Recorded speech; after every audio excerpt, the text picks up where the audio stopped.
everybody, Michael from the Watch Preserve here in Lancaster at the one and only Hamilton Boutique here in the historic Bowman's Jewelers building. I'm here with Ian, who is going to walk us through a couple pieces from their very, very special museum collection. Ian, how you doing today, man? Good, I'm doing great. How are you? Good. It's a little humid here in Lancaster, but it's nice and cool in here, and we got some cool watches. So something that I always think is like super interesting is, we think of tool watches, like sport watches, as like stainless steel kind of pieces like that. But it's remarkable, specifically with the Admiral Byrd pieces, to see that they were using pocket watches in that extreme kind of environment. And don't you think it really is a testament to Hamilton's quality and precision? Absolutely. Not only that, but to have a piece so old and so rawly manufactured, Mm-hmm. it's amazing to see that over time it's not only maintained its accuracy and its importance in the watchmaking world, but for the time, as you said, to be able to take such rough environments in stride is an amazing accomplishment. Yeah, and certainly not every watch company could do that back in For sure. the early 20th century. And so, yeah, absolutely a testament to Hamilton.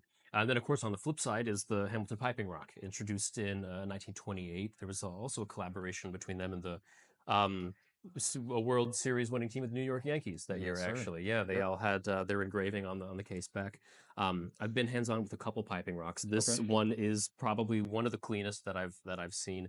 It's a beautiful piece and really ties to that Art Deco style. What are your particular things that you like most about this model, do you The think? thing that I like the most is just the scale of the piece. So Hmm. obviously this is for the time, it's an extremely thin piece. Yeah.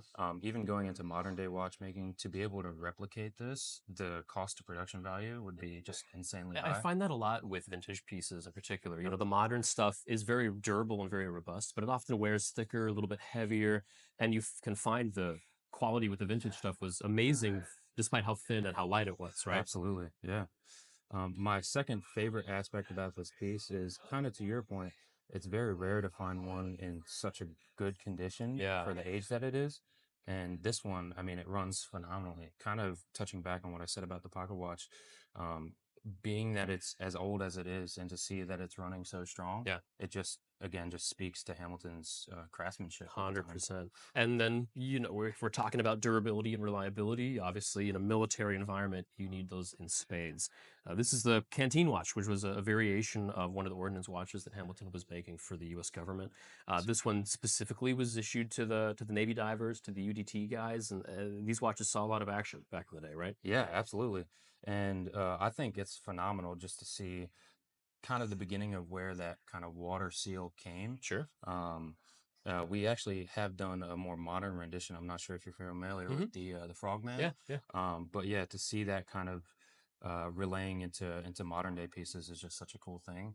And not only that, but to see a piece of our history and a piece of the military's history in this piece, I think is an amazing quality of it as well. Absolutely agree. Awesome. Ian, thanks for walking us through these Yeah. pieces. And again, thank you so much. It's been awesome.